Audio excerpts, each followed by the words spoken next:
యెషయా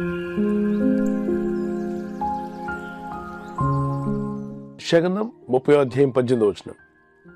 కావున మీ యందు దయ చూపవలనని యెహోవా ఆలస్యం చేయుచున్నాడు, మిమ్మల్ని కరుణింపవలనని ఆయన నిలబడి ఉన్నాడు.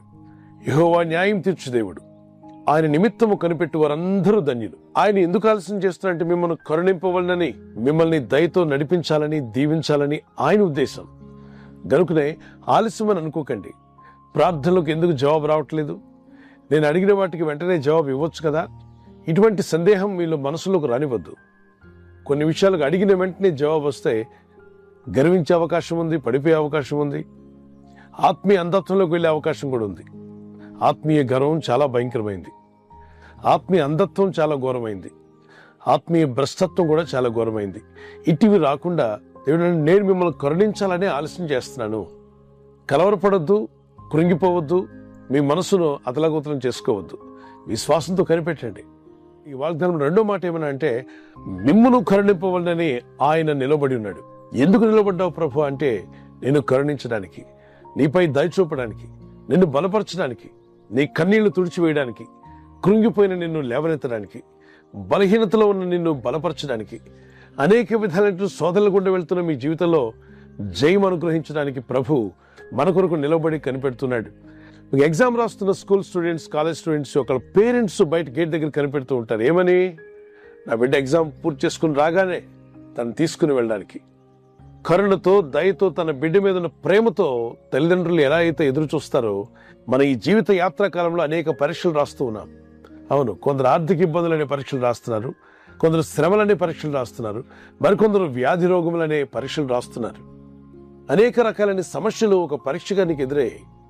ఈ పరీక్ష హాల్లో నువ్వు బయటకు రావాలని ప్రభు నీకంటే ముందుగానే నిలబడి ఉన్నాడు, నీపై దయ చూపాలని, నీపై కరుణ చూపాలని. ప్రార్థిద్దాం. ఈ వాగ్దానం పట్టుకుని ప్రభువా నిన్ను ఎదుర్కొనే మనసు నాకు దయచేయమని ప్రార్థించండి. ప్రకటన గ్రంథం 3:20. ఇదిగో నేను తలుపు నొద్ద నిలిచుండి తట్టుచున్నాను, ఎవడైనా నా స్వరం విని తలుపు తీసిన ఎడల నేను అతని యొద్దకు వచ్చి అతనితో నేను, నాతో అతను భోజనం చేయను అన్నాడు. బయట తలుపు నొద్ద ఎందుకు నిలుచున్నావు ప్రభు అంటే ఆ ఇంట్లోనికి, ఆ గృహంలోకి రావాలని, నీ హృదయం అనే గృహంలోకి రావాలని, మీ ఆత్మీయ జీవితంలోనికి, మీ కుటుంబంలోనికి ఆయన వచ్చినప్పుడు ఆయన అంటాడు, నాతో మీరును, మీతో నేను భోజనం చేయదు అనగా అద్భుతమైనటువంటి సహవాసం గురించి మాట్లాడుతున్నాడు. ప్రభు సన్నిధిలో కూర్చోవడం, ప్రభుతో నడవడం, ఆయనతో కూడా కలిసి భోజనం చేయడం ఎంత అద్భుతమైనటువంటి ధన్యత కదా. ఈ ధన్యత ఉచితంగా ఇస్తా అంట. ఇటువంటి దయ, కరుణ మనందరి మీద చూపాలని ప్రభు అని దేవుడు నిలిచి ఉండి ఆయన ఎదురు చూస్తున్నాడు మీకు సాయం చేయాలని. ఇప్పుడు మీరు చూస్తున్న దృశ్యంలో ఈ మంచు ప్రాంతంలో బావి బయట నిలబడిన తల్లి పులిని చూస్తున్నారా మీరు? ఈ జాగువార్ ఇది కనిపెడుతూ బయట నిలబడి ఎందుకుంది అంటే అందులో పడిపోయిన తన బిడ్డను బయటికి తీయాలని. తన పిల్ల పడిపోయింది కాబట్టి దాన్ని రక్షించుకోవాలి, దాన్ని ఎలాగైనా కాపాడుకోవాలన్న ఆశతో, తృష్ణతో అది అలా కనిపెట్టుకొని ఎదురు చూస్తుంది. ఏ విధము చేతనైనా పడిపోయిన బిడ్డను పైకి లేపాలని. జంతువుల్లోనే ఇటువంటి గొప్ప ప్రేమను పెట్టిన దేవుడు మానవులైన మనందరి కొరకు ఆయన కనిపెట్టుకుని ఉంటాడా? అందుకే అంటాడు, ఆయన మనల్ని కరుణించాలని కనిపెట్టుకున్నాడట. పడిపోయిన బిడ్డలను రక్షించుకోవడానికి జంతువులే ఎంతో ప్రయత్నం చేస్తుండగా జీవం గల దేవుడు ఆయన విశ్వాసం వచ్చిన నిన్ను లేవనెత్తాలని, నిన్ను బలపరచాలని, నిలబెట్టాలని ఎంతో ప్రయత్నిస్తున్నాడు. విశ్వాసంతో ఈ వాగ్దానం ఎత్తి ప్రార్థిద్దాం. తప్పనిసరిగా దేవుడు మిమ్మల్ని కూడా కరుణించి, రక్షించి, కాపాడి, వర్ధిల్ల చేసి ఆయన సాక్షులుగా నిలబెట్టుకుని ప్రభు రాకటకు మిమ్మల్ని అందరినీ సిద్ధపరచునుగాక. ఆమేన్. చిన్న ప్రార్థన చేసుకుందాం. పరలోకమందున్న మా తండ్రి, మీ నామాన్ని ఘనపరుస్తూ, స్తుతిస్తూ, మహింపరుస్తున్నాను. అయా, ఈ వాగ్దానం ఎత్తి ప్రార్థిస్తూ ఉండగా మీరు సెలవిచ్చిన రీతిగా మమ్మల్ని కరుణింపవలనని మీరు మా కొరకు నిలబడి ఉన్నారు. ప్రతి హృదయ ద్వారం వెలుపటి నిలబడి ఉన్నావు నాయన. మీ స్వరం విని మేము ఆహ్వానిస్తే మా లోనికి రావాలని, మా జీవితాల్లో గొప్ప కార్యాలు చేయని మీరు ఆశిస్తున్నారు.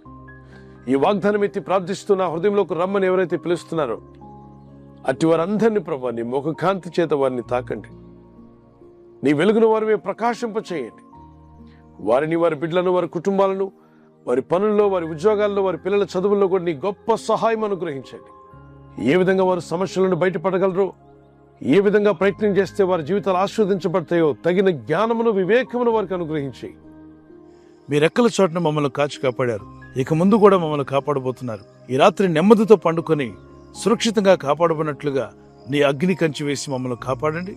మీ చిత్తములో కొనసాగే కృప మా అందరికీ దయచేయమని యేసుక్రీస్తు ప్రశస్త నామములో మీరందరికీ చక్కని నిద్ర దయచేసి తెల్లవారు లేచి కృపను మాకిమ్మని ఈ వాగ్దానం ఎత్తి ప్రార్థిస్తూ ఉండగానే ఈ గొప్ప సహాయమును దయచేసి మీ నామాన్ని హెచ్చించుకోమని నజరేయుడైన యేసుక్రీస్తు పరిశుద్ధ నామములో అడిగి వేడుకొనుచున్నామా పరలోకపు తండ్రి. ఆమేన్. ఈ వాగ్దానం మీతోనే ఉంచుకోకుండా మీకు తెలిసిన ప్రతి కాంటాక్ట్కి షేర్ చేయండి. Good night. God bless you.